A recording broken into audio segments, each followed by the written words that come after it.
Hello, everyone, and welcome to Global Outlook. I'm Mary Sitt. We're coming to you from our homes during this pandemic. And as this health crisis continues, colleges everywhere nationwide have had to pivot and figure out how to teach students the best way they can, and students have had to adjust. Here to tell us more is Dean Martin Perez. He is the Interim Dean of Success at HCC Southeast College. Thank you so much for being with us. Thank you, Mary. Can you tell me about what HCC has been doing to help keep students successful? We have been doing a whole lot. You know, back in January, we met as the whole college, and we were talking about, okay, we may be entering a phase and where we may have to be working remotely. And of course, I remember sitting in this meeting thinking, from student services perspective, what are we going to do? Because everything we do is face-to-face. You know, we're used to interacting with our students. And I remember thinking, I don't know what we are going to do. And of course, as we know, March hit, spring break hit, and we just haven't been back on campus. But I have been amazed at all the things that we have been able to do, and we are still doing. And I think even, I don't want to say perfecting, I don't want to go that far, but we have gotten a whole lot better. You have virtual lobbies, right? Can you tell me about the virtual lobbies? Exactly, and that's what I was going to talk about. I mean, each college right now, during our peak season, we had over, all the colleges got together, we had one Zoom lobby, and within an hour, we were getting between 200-300 students an hour, to the point where we had to create other Zoom lobbies. We were getting up to 1,000 and 2,000 students a day. It was very, very busy, but we managed and we got it done. Now each college has their own Zoom lobbies. And within Southeast, we have our admissions, we have our advising, our career services, and our counseling. So we are still in our Zoom lobbies. So a student is able to call in and face-to-face, like we're doing right now, live speak to someone in student services. We've also started limited services on campus. So we do have an advisor, we have an admissions, and we've also started testing on campus. Testing, I think, proved to be the most challenging. So after about a month, I want to say, we started the virtual testing and proctoring. It moved a little slow. It was one-on-one. So we have opened up our campuses to in-person, face-to-face testing. So we have come a long way. The biggest piece, which I'm surprised, is student engagement. So we can handle the pieces, we can talk to an individual, we can advise them, we can help them move to the next step. Our admissions has made a lot of our documents easy to download, complete, and submit. So that has created the process a whole lot easier for students to apply. Our advisors are there. But what we have done is a lot of different things to really work with our students. But I have been surprised with student engagement. My thing, what are we going to do? Because we're used to putting on activities. We're used to students coming on campus. We're bringing in speakers, which as we know, we can still do virtually. But we have done things from concerts. Zoom concerts online, which have been very successful just to keep our students engaged, just to let them know that we are here. So I mean, there's a lot of things. We even created websites. There's still some challenges for students with technology. That's been another big challenge, of course, but we do have created websites. We do have individuals there who are there to assist the students if they're having some technology issues. So they're there to help them. Of course, you know, fortunately, we were able to get some grants from the state to help students purchase laptops. The other day, I had a student who's doing their class on their iPad. Now that we are on campus, we let them come on campus, use a computer to take their exam since they're taking their class on their iPad. Again, challenges are there, and they will continue to be there for student services and a lot for our students. But we are doing everything we can to the best of our ability to try and help the students. So we're learning every day something new. And as we know, every day is something different. So adjusting and changing has been a big thing that we've had to do. It's been a huge learning curve, hasn't it, for the staff and for the students to figure out how to learn remotely like this and virtually. Exactly. But I've been surprised, again, how well I think we have done, how well we are doing. And I think that, again, we're not perfecting this, but we are getting close to I think, doing a whole lot better than, I know in January, from what I thought, what are we going to do until now? It's been, I think, I would like to say it's been pretty good. We made a Dean, lot of can you students tell me a happy. little bit about the special programs and scholarships that HCC has for those students who live on the East End? You have some I certified. sure can. Tell me about that. Gladly. The East End of Houston, they're always trying to promote and help our students. So we do have some scholarship monies there for some programs, specifically like CLT, CLA, our certified logistics technicians and associates. So some of these that can be done in one semester. So the East End has given us some funds, some scholarships to really help and promote and get students into these programs, including our welding. Our welding has done some of the same things. So if you live on the East End of Houston or even work on the East End of Houston, please contact us. Go to our Zoom lobby, talk to one of our advisors or someone in enrollment admissions department, and they can give you more information and ask them, you heard about the scholarships and some funds there, and they can kind of put you in the right direction, connect you to the right person so we can discuss those things. And That's great. And you also have fast track classes, right? Where you do these limited courses like forklift operations, hands-on training. Can you tell me about that? Similar to what I was talking about, the CLT programs, which you can complete in one semester. We have some of the programs, we like to call them one and done.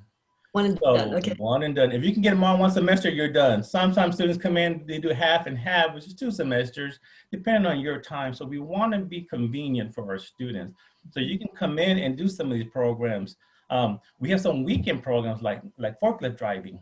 As you know, again, because of the pandemic, a lot of the areas are moving toward warehousing, where they need support in the warehouses to move items, to move merchandise, again, logistics and what they need to do. So there's some programs you can do within one semester and get these things done. Like in one weekend, you can have that done.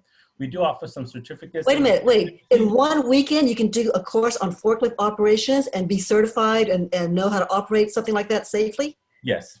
Yes. That's terrific. And we do have some funds that are available too to help students into those programs as part pay of the for that. CLT.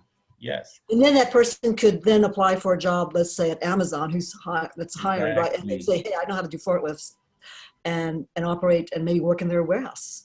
Exactly. That's and wonderful. So the East End with a port right there in our backyard, that's why they are pushing and promoting a lot of these programs. You also have something you're working on the west side of Houston too, I think, right? Like some engineering programs that you're about to start. Can you talk about that? Exactly. I'll gladly. Of course, we know we have some engineering programs with the University of Houston. At our West Loop campus, of course, we have some programs that they're like a 2+2 program with A&M and UT Tyler. We're looking at one and hopefully to start in the fall of next year, an engineering program there on our East Side campus, our Fraga campus, which is close to U of H. And so, of course, this would be like a 2+2 program. Students will come in from high school, they'll take some science, mathematics courses, and we even want to start with some summer programs, summer math camps to get our students ready for these engineering classes. But they'll be able to come there to Houston Community College, start, as you know, a lower price, and then go into the university, and then they're accepted into the U of H engineering program. The one we are looking at for the East Side campus is going to be our mechanical engineering program. And then we also have it at Katy, but again, we're looking to really grow the STEM areas in the East End of Houston and really want to promote a lot of our science classes. So if students take this engineering course at HCC, the 2-year program, and they do, let's say, A's and B's, even maybe C's, are they automatically admitted into the U of H engineering program? Yes, because sometimes getting in these programs at the university, it's not an easy task to do. It's very, very competitive. So being able to start at HCC is going to guarantee them a path into U of H and into the engineering program. Well, it sounds like, Dean, that HCC is doing all sorts of innovative things to encourage students to go to school, stay in school, and be successful. And thank you so much for telling us about this. Thank you, Mary. Wish you the best of luck. Thank you so much. Coming up next, we'll meet one of those international students who learned to stay focused and overcame challenges. Stay with us.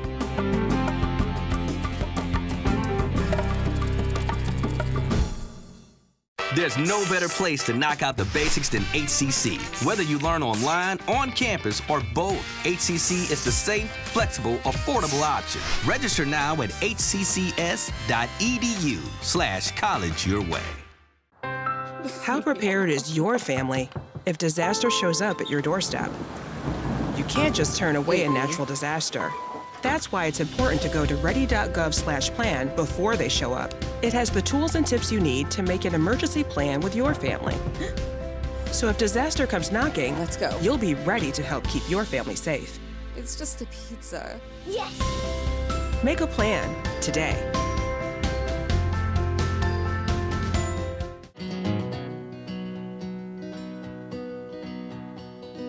Things could be stranger, but I don't know how. I'm going through changes now. Could spend a lifetime trying to figure it out. I'm going through changes, through all of the strangeness. I'm going through changes now. College is on at HCC. Whether you choose to learn online, on campus, or both, HCC offers a safe, flexible, affordable college experience. Register now at hccs.edu/college your way.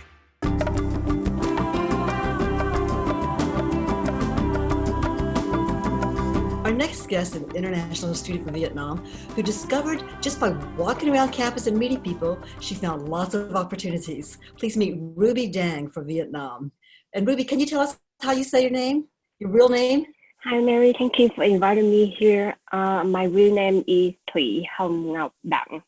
I know it's a little bit hard to pronounce, so normally I use the English name, which is Ruby. It is easier for everyone to call me. Okay, thank you so much, Ruby, for being with us.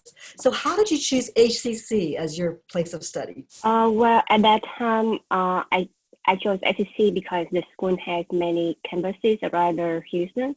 So I think I can have more choices on classes and times. And you're studying computer science. Tell me about the classes you're taking and the professors you have. I extremely like the classes on computer science because normally I prefer the in-person classes with professor where I can talk to them not just about the program, but I also learn more about the outside knowledge. And they tell me a lot about the activity and the job outside. And they give me more advices on how I should learn and how I can get the opportunity there. And what's been the best aspect of studying at HCC? What's been the best part for you? I think my favorite part is like I find a lot of activities and support outside the classroom.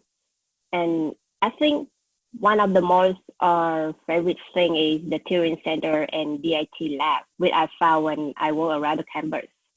And in the first semester, I often went to the tutoring center especially for the essay assignment and talk to the tutor there.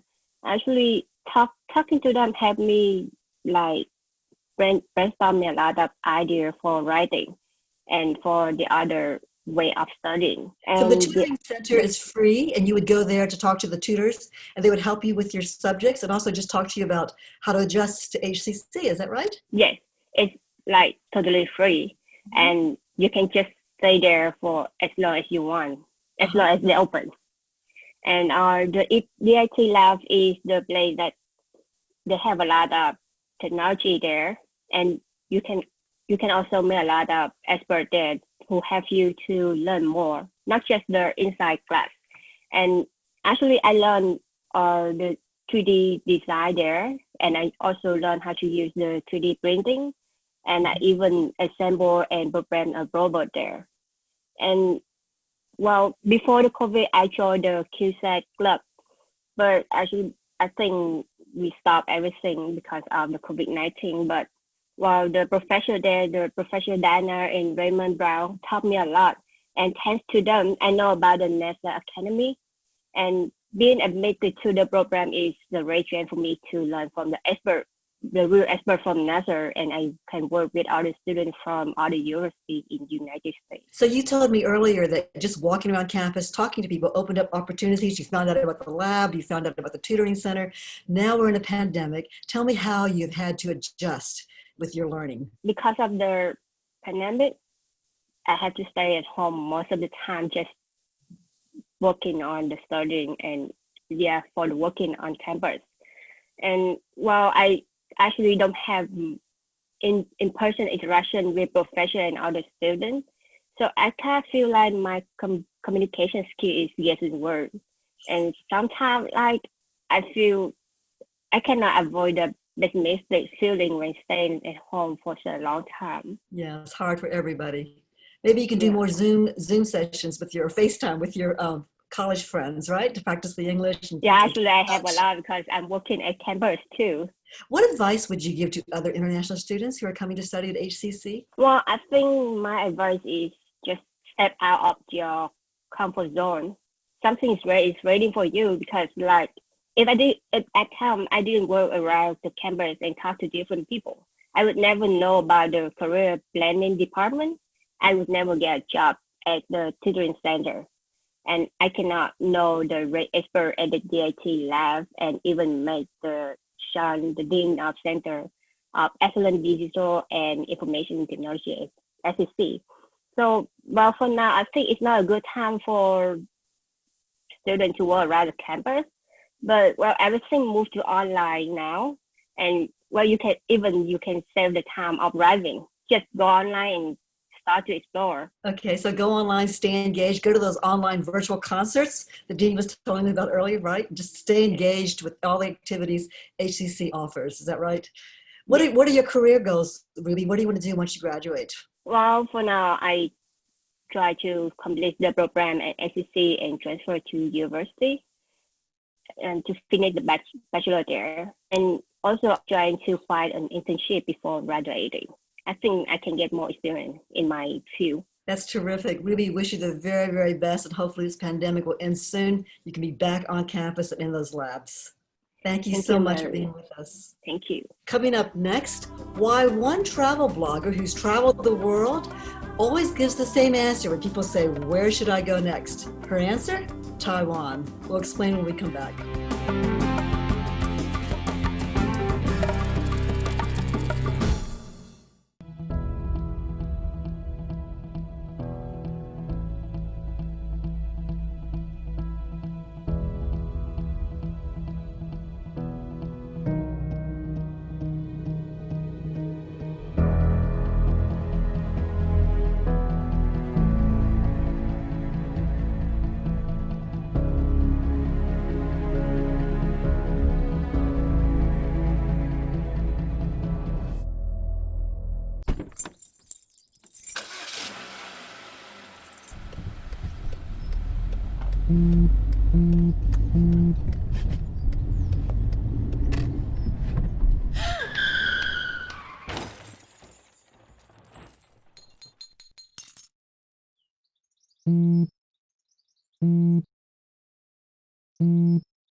Houston Community College is safe, clean, and open for learning.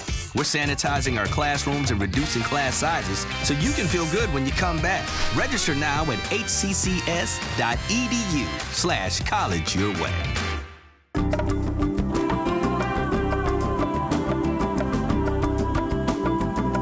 Our next guest is the Director General of the Taiwan Economic and Cultural Office here in Houston. Director General Robert Lowe has been here since July, and his previous posts have included Singapore, Brunei, Malawi, and Guam. Thank you so much for being with us. Thank you very much for putting us on the air. Now, you came over to America in the middle of a horrible pandemic. The United States has more cases than anywhere else in the world, but Taiwan has done a remarkable job of controlling the coronavirus. Can you tell me what are the steps Taiwan took to control this? Okay, thank you very much for your compliment. Yes, of course, that's a great question. Taiwan is an island, tiny island with a population of 24 million. Up to date, we have only 500 something confirmed cases of coronavirus, and most of them have recovered. Actually, Taiwan have never really shut down. So right now, currently, people can go to work, go to for shopping, go for traveling, and particularly, kids can go to school for face-to-face classes. So we are very fortunate. that we are very freely and comfortable. What kind of steps did the Taiwan government take in order to do that? I don't want to say that we have taken any kind of very crucial measures, but I want to put forth a very important concept. Since Taiwan's pandemic response has become known as the Taiwan model. The model means that a concept, and it is built on a so-called swift action and public trust. Under this concept, my government has taken some response measures. The first one is we set up a so-called Central Epidemic Command Center. This center is above the cabinet class. So this center can give the executive order to the local government and the central government. Even the prime minister has to take its order to prevent the virus. So it's a sort of a central command center that Taiwan set up, run by public officials. That's right. Okay. And the second one is that we have taken very strict of border controls and the so-called 14 days of quarantine at home or in hotel. Once the foreign or even our national comes into the country, he got to stay at home or in hotel for 14 days without any exceptions. Even you are a high-ranking government official, you have to do this. Okay. The last one, we have a very well-prepared so-called PPE production, including surgical masks. Mm-hmm. Under this policy, we organized the so-called national mask team to produce very enough masks, including the private sector. Because at the beginning of the pandemic, people are willing to wear masks, but the masks we produced are not enough for our need.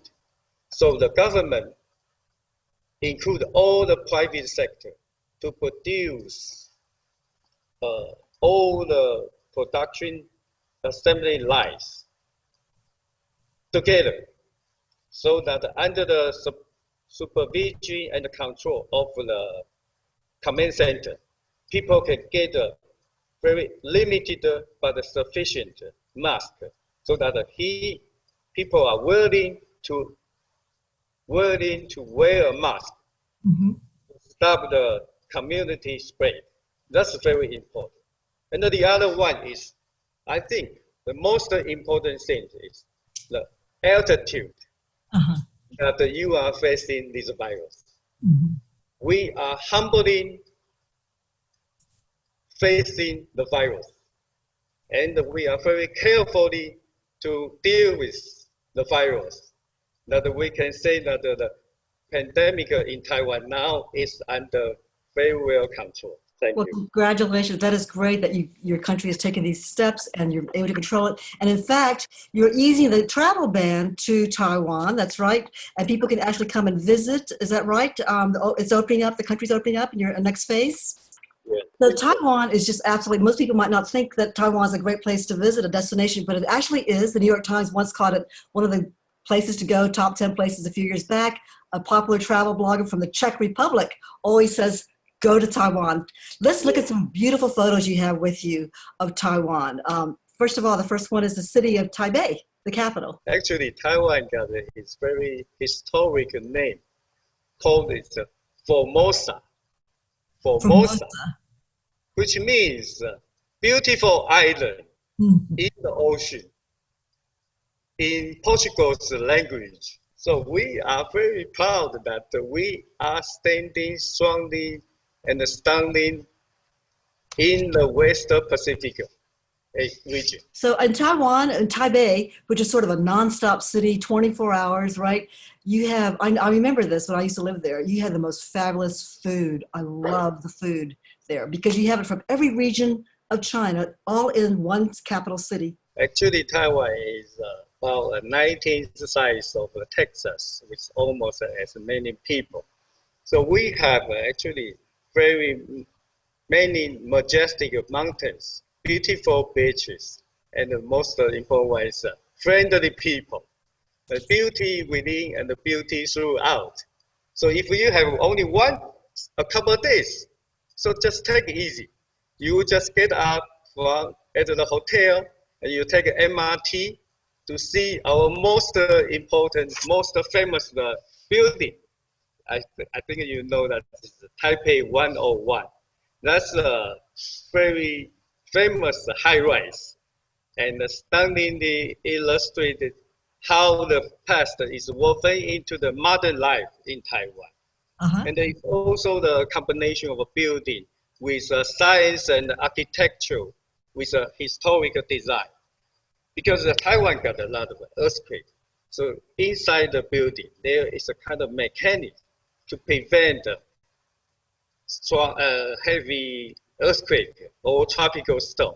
And if you go out of the city, one of the beautiful places people can go visit is Sun Moon Lake, right? That's one of the places that... Actually, Sun Moon Lake is located in the central part of Taiwan.